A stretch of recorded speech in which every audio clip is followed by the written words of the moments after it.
All right, let's just dive right in. Today, we're going to explore the pretty profound path of the 51st gene key.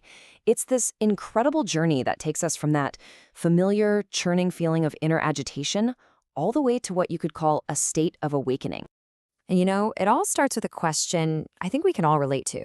Have you ever felt that? That constant deep hum of something just not being quite right inside? It's a universal part of being human, really. And it's the very ground this whole journey begins on.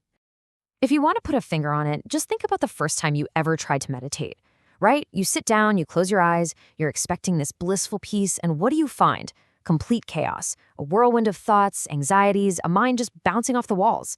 That shock, that moment you realize what's really going on in there, that's the first taste of it. So this is what we call the shadow of agitation. And look, this isn't just about surface-level stress from a bad day. We're talking about a deep, tangled web of frequency inside us. It's ancient, it's primordial, and it takes some real guts to even look at it.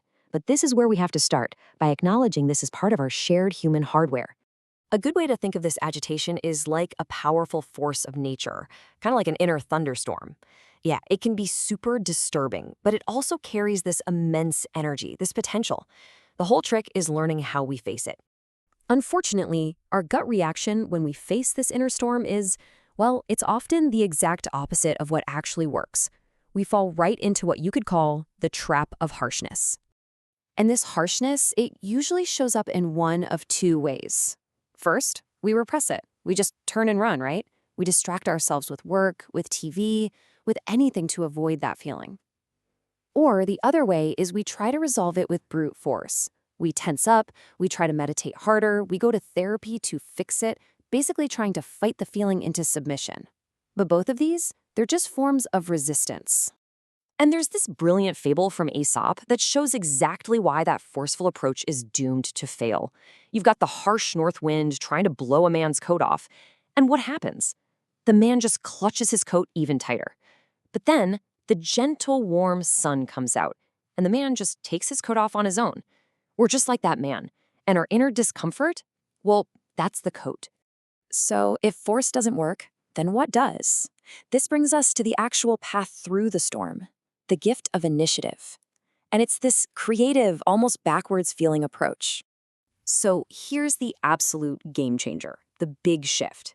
You don't fight the energy of the shadow, you don't try to destroy it or get rid of it, no. Instead, you learn how to lean into it, to feel it, and then to actually redirect that very same energy in a creative way. So what does that actually look like in real life? Well, here's the breakdown. First, you locate a problem, some source of that agitation. Then, instead of worrying and fighting, you lean into it with softness. You really let yourself feel the energy of it, without judging it. Then you listen, with your intuition. And you just allow. You allow new solutions to bubble up. You might just find the problem was never the situation itself, but how you were tensing up against it. It's a lot like the martial art of Tai Chi, You don't meet your opponent's force with more force. That just leads to a stalemate. Instead, you yield, you soften, you lean into their thrust, and only then can you spontaneously and creatively redirect their energy. It's all about moving with the obstacle, not against it. Okay, so now that we kind of get the path, let's talk about the destination. Where does all this lead? This creative approach is actually building toward the ultimate potential of the journey, which is the state of awakening. And there's a fantastic way to visualize this whole thing. Just picture an hourglass. This metaphor really lays out the structure of our transformation perfectly. Now, check out the symmetry here. Up in the top bulb, you've got the shadow of agitation. That is universal suffering. We're all born into it. Down in the bottom bulb, you have the city of awakening. That's universal freedom. The experience is the same for anyone who reaches it. But that narrow little neck in the middle, the gift, that path is utterly 100% unique to you. And that is exactly why it's called the gift of initiative. Your path is virgin territory. No guide, no guru, no book can walk it for you. It requires the courage to trust your own instincts, to follow your own creative impulses, and to find your own original way through. So what is this destination? What is this awakening we're talking about? Well, it's described as the moment the separate self, the me you think you are, just dissolves.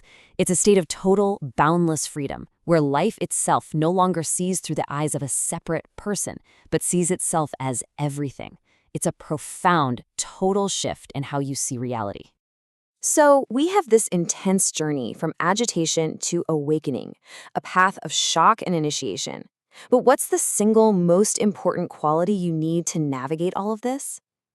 Turns out, it's something we've already hinted at. Let's just put the paradox right out there in front.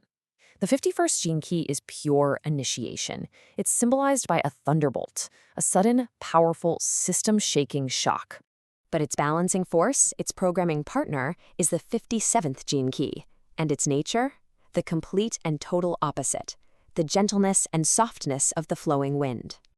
And right there, that is the core wisdom of this entire path. To meet the thunder, you need to be soft. You have to be pliable. You have to be yielding. The whole journey of awakening, with all its shocks and its big moments, is really just a series of softenings. The more you can relax and open up, the more you allow the transformation to just happen. So that really leaves us with one final vital question. Life will bring its thunder. That's just a given. Initiations are going to come. When they arrive, what's your response going to be? Are you going to tense up and fight? Or will you have the courage to soften and let the miracle in?